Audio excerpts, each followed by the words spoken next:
everyone. It's your big sister Chiquis, and you've reached my personal voicemail box for the Dear Chiquis podcast.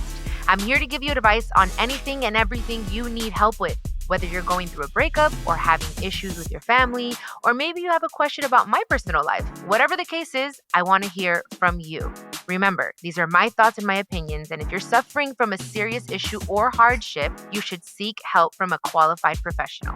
All right, now go ahead and leave your message at the sound of the beep.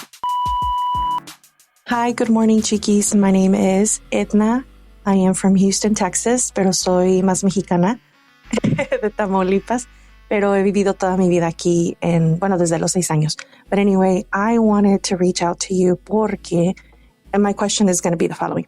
I recently wrote a book, which is the first book that I write. Se llama Perlas de Amor Propio. Lo escribí en español, pero también hice la versión en inglés. And I'm so excited about it, pero pues no sé cómo hacerle marketing a mi libro, qué ideas me puedes dar, qué tips me puedes brindar, what can you share with me as far as like, what do you think I should do? Ya está disponible en Amazon, pero pues es que en realidad no sé qué más hacer aparte de promocionarlo pues en mis redes sociales y también con mis amistades y familiares, etcétera. Pero sí estoy bien orgullosa de mí porque este libro significa mucho. Son reflexiones, son meditaciones, son rituales, lo que escribo en el libro, pero son basados en lo que a mí me ha tocado vivir. Ay, Edna, la verdad, felicidades. That's amazing. I'm so happy and proud of you for doing that. You didn't just think about it. You did it, and that's amazing. I'm actually adding it right now to my Amazon cart as we speak. I'm going to buy it. I love this. I love this for you. I love this for the world. We need more of this in the world. And you know what? The best advice I can give you is you already wrote it. The hard part is done. Obviously, yes, marketing, it has its thing. But the truth is when you do things like this out of a place with intention and to help the world, because that's what it feels like your book is about, it will find its way to the people that need it. Not only that, I would definitely promote it on Facebook using the hashtags that go with the theme of your book. Healing, self-love, español, because it's in Spanish, you're going to do it in English as well. So all these hashtags, books, all that stuff, and people, when they're looking for these things, will come across it one way or another. Also reaching out to influencers, to micro-influencers, sending them DMs. If you send out 50 and only 10 reply, girl, that's 10 people.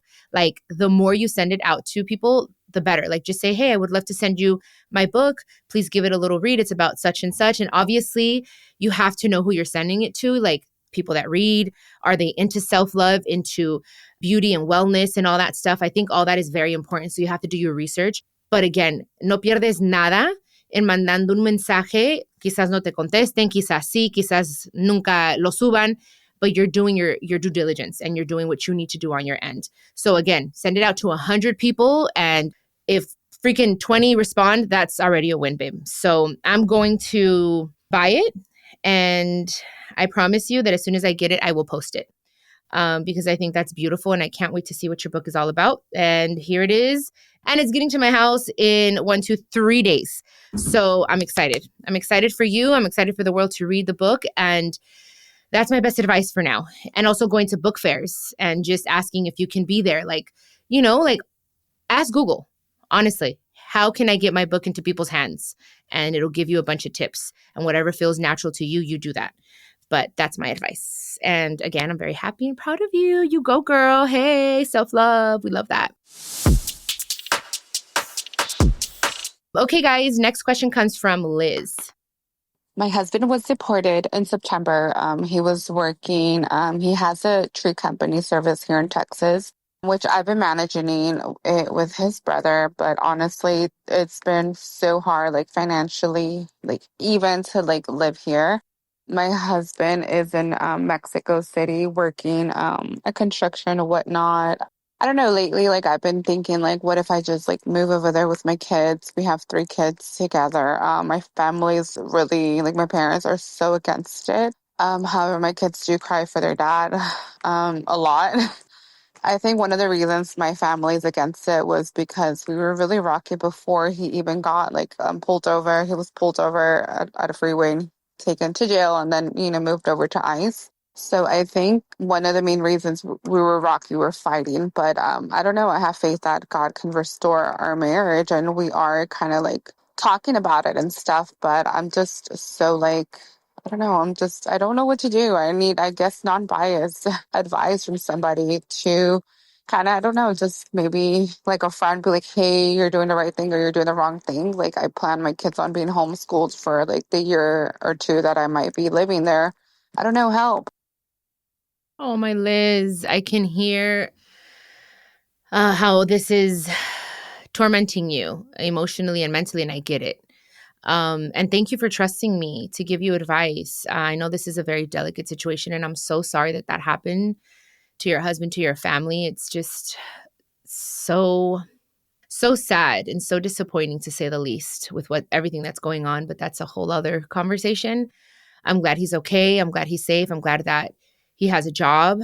I'm also sorry to hear that you guys were not doing too well when he was deported. But look, it doesn't sound like you have gotten to the end of your rope. You want to work on your marriage, and you have faith that God can restore it. And if you have faith, then that's all you need, girl, is faith. Especially if he's also willing, and if you guys are talking about it, baby, you can't worry about what your family thinks. This is your family. What if this all happened and it's part of the divine plan for you guys to move away, and where you guys just have each other and you appreciate him more and he appreciates you? It would be worse for you not to do it out of fear than to do it and know it didn't work out there. You have children together. This is your family, your husband and your children. If I were you, I would try it, because let me tell you, you speak English, you speak Spanish, you're bilingual. It's Mexico City. That is one of the most traveled cities in the world. Go. You will find a job. You can homeschool your children. There's great schools for your kids out there. Like, they'll speak and learn Spanish and know how to write it. Like, how beneficial would that be for them as well? You guys will be together. You guys need each other right now. And things are expensive, girl. I want to move to Mexico sometimes. I'm not even going to lie. Like, you may not get paid as much as you would out here. But the truth is if you guys come to this agreement, it's like, I think you guys should give your marriage a shot. If not, like, too much separation can cause even more distance. So don't let too much time go by. Like, this is the time to do it. Start a new year there, a fresh start for your family. And if your extended family gets upset, baby, then that's okay. You have to come out. You don't have to, but you should come out and visit them once in a while. But don't let that stop you, especially if the kids miss their dad. I think it'll cause more issues down the line, and you will have regret if you don't try this, if you don't give it a shot, if you don't give it the chance that it deserves. I think that's my honest feeling about it. I know it's not an easy decision. It's not an easy move, but I don't know. Something tells me you guys will be fine. But you seem like a woman of faith, so just trust your intuition.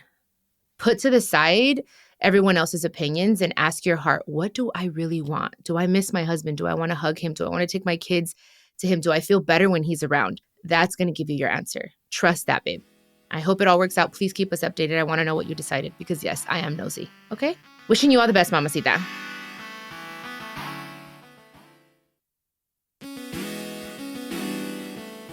Okay, guys, our last question comes from Margarita. Hi, hello, Chiquis. I am a single mother of 6 kids. We lost everything due to me having bad decisions, bad choices, due to my daughter's molestation. She was sexually abused by her father's brother, and after that, everything went downhill. I have been starting from zero. We currently live in a really small trailer, 1 bedroom. Our car is not the greatest. We are surviving. I do have employment. I am a manager at a retail store. But more than anything, I just want to say I admire you for who you are, who you've become, who you always been. I've watched I Love Jenny many, many times. More than anything, I wanted to ask, how do you survive after everything you've been through with your father. You know, my daughter currently is going through therapy, and she was 5 years old when that happened, and she is now 14. We're currently going through it all over again, and I see that you're a very strong, empowered woman, you know, powerful woman, and just like your mom. If you can just please help me to get through this mentally, emotionally, and physically, it would be a lot. I love you. Oh, Margarita, I want to hug you. I'm so sorry that you're having a bad time right now. And I've shared this a lot on the podcast because my niece is the one that said it. It's a bad moment. It's not a bad life. I think when you think of it that way of like, okay, this is a bad situation right now. I'm going through a rough patch. That doesn't mean the rest of my life has to look like this. I think it helps you feel better. Like this too shall pass. That's one thing that I'm like, okay, when I'm having a bad day, I'm like, okay, this too shall pass. I have faith. It's just a moment. It's okay. What do I need to learn from this? And that's what I like to do is ask myself. You admitted it. You said, I made some bad decisions. And that's good. You're recognizing that. So you're not going to do those things anymore, right? Because you want to get yourself and your children out of this situation. It's always asking ourselves, what did I do to cause the situation? What can I do differently, right?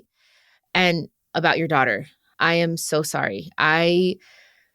Especially at her age, she's growing up, her mind is developing, she's a teenager, there's so much going on, her hormones, puberty, like it's a lot happening.